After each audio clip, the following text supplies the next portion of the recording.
شروع کرتا ہوں اللہ کے پاک نام سے جو نہایت مہربان اور رحم کرنے والا ہے۔ معزز دوستو، السلام علیکم۔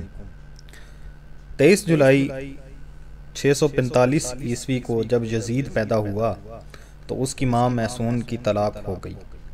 میسون اپنے بیٹے یزید کو لے کر اپنے قبیلے کلبیہ چلی گئی۔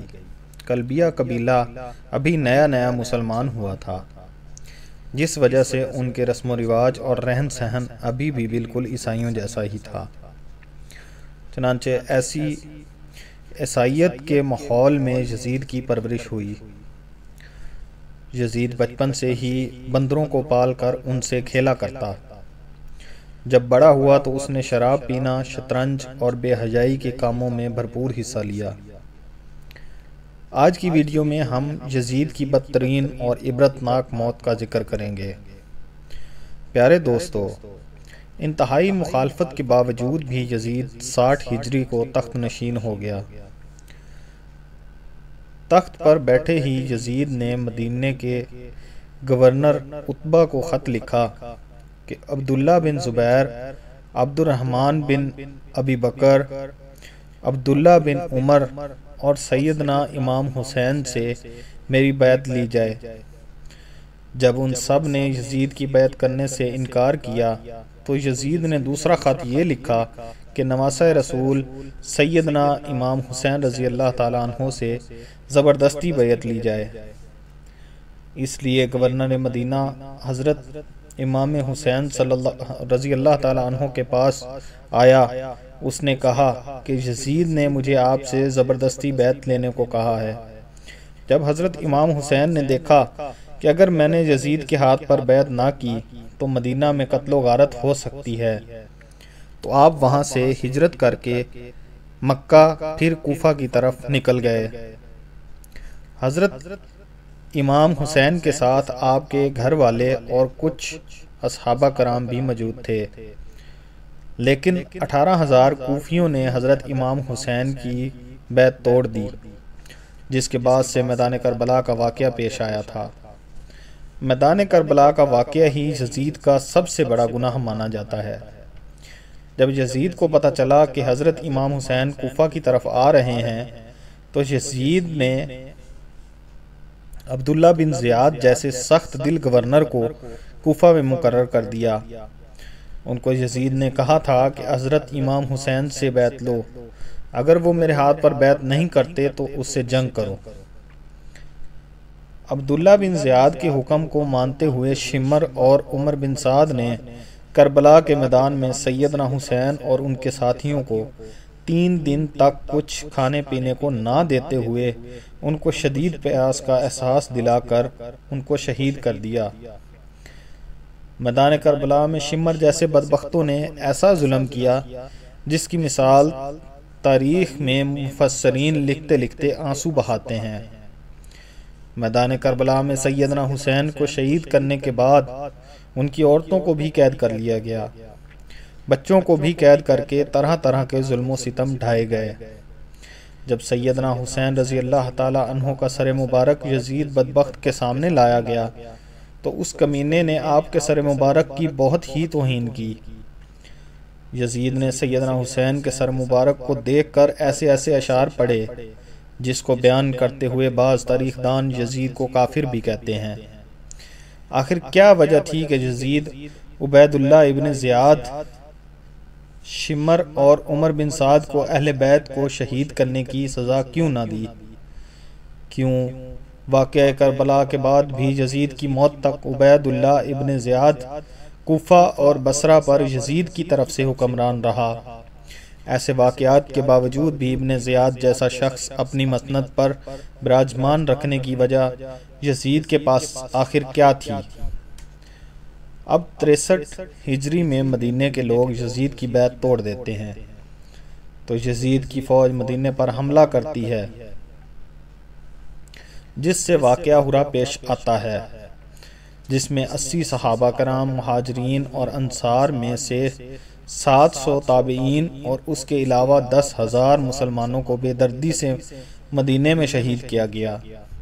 صحیح مسلم میں 3319 سے لے کر 3333 تک یہ 15 احادیث ہیں جن کا لب لباب یہ ہے کہ آپ صلی اللہ علیہ وآلہ وسلم نے فرمایا، جس نے اہل مدینہ کو ڈرایا، اہل مدینہ کو دھمکایا یا مدینہ والوں پر ظلم کیا، اس پر اللہ کی لعنت، اللہ کے فرشتوں کی لعنت اور تمام لعنت کرنے والوں کی لعنت۔ لیکن یہ جہاں پر ہی نہیں رکا اور مدینے کے بعد مکہ پر بھی حملہ کیا گیا اور خانہ کعبہ کی عمارت پر بھی سنگ باری کی گئی۔ بس پھر یزید کو دی گئی اللہ پاک کی مہلت ختم ہوتی ہے۔ اب اس ظالم، فاسق، فاجر اور شرابی کی موت آتی ہے۔ اس کی موت کے متعلق 3 طرح کی روایات تاریخ کتب میں ملتی ہیں۔ اس کی موت کے بارے میں پہلی روایت یہ ہے کہ یزید ایک رومی نسل کی لڑکی پر فدا ہو گیا تھا۔ یزید نے اس لڑکی کے سارے خاندان کو قتل کروا دیا، لیکن اس کے باوجود بھی یزید اس لڑکی کو حاصل نہ کر سکا۔ ایک دن وہ لڑکی یزید کے محل میں آتی ہے۔ وہ لڑکی یزید کو کہتی ہے کہ میں اپنی جان دے دوں گی، لیکن تیرے جیسے قاتل درندے کی محبت میں گرفتار نہیں ہوں گی۔ ایک دن لڑکی نے سوچا کہ میں اپنے خاندان والوں کا بدلہ یزید سے لیتی ہوں۔ لڑکی نے یزید کو رنگ رلیاں منانے کے لیے ایک جنگل میں اکیلے بلایا۔ ویرانے میں یزید شراب پی کر مست ہو گیا۔ وہ لڑکی نیم عریاں لباس پہن کر یزید کے سامنے بیٹھ گئی اور وہ شراب پیتا رہا۔ جب لڑکی نے دیکھا کہ یہ یزید شراب میں چور ہو چکا ہے تو اس کو بستر پر لے آئی اور پھر مستیاں کرتے کرتے یزید کی گردن کاٹ دی۔ پھر وہ لڑکی وہاں سے غائب ہو گئی۔ کئی دن تک یزید کی لاش جنگل میں ہی پڑی رہی۔ یزید کی لاش کو چیل اور کووں نے نوچ نوچ کر برا حال کر دیا۔ جب یزیدی فوج کو یزید کی لاش کا علم ہوا تو انہوں نے اس کی لاش کو دفنا دیا۔ دوسری روایات اس طرح سے بیان کی گئی ہے کہ 64 ہجری کو یزید کو ایک بہت ہی خطرناک بیماری لگ گئی تھی، جس کی وجہ سے اس کی آنتیں جل کر سکڑ گئی تھیں۔ وہ مچھلی کی طرح تڑپتا تھا، جس طرح مچھلی پانی سے دور ہو کر تڑپتی ہے۔ یزید کو بہت ہی پیاس لگتی ہے۔ وہ پانی کا گھونٹ اپنے منہ میں ڈالتا تھا، لیکن پانی اس کے گلے سے اندر نہیں جاتا تھا۔ اس طرح یزید 3 دن تک تڑپ تڑپ کر موت کی نیند سو گیا۔ یزید کی موت کے بارے میں جو تیسری روایت ہے وہ کچھ یوں ہے کہ یزید بندر پالنے کا بہت شوقین تھا۔ ایک دن یزید نے ایک بندر کو وحشی خچر پر بٹھا دیا۔ خچر بہت ہی تیز تھا۔ یزید نے بندر کو خچر پر بٹھا کر خود اس کے پیچھے خچر لگا دیا تھا۔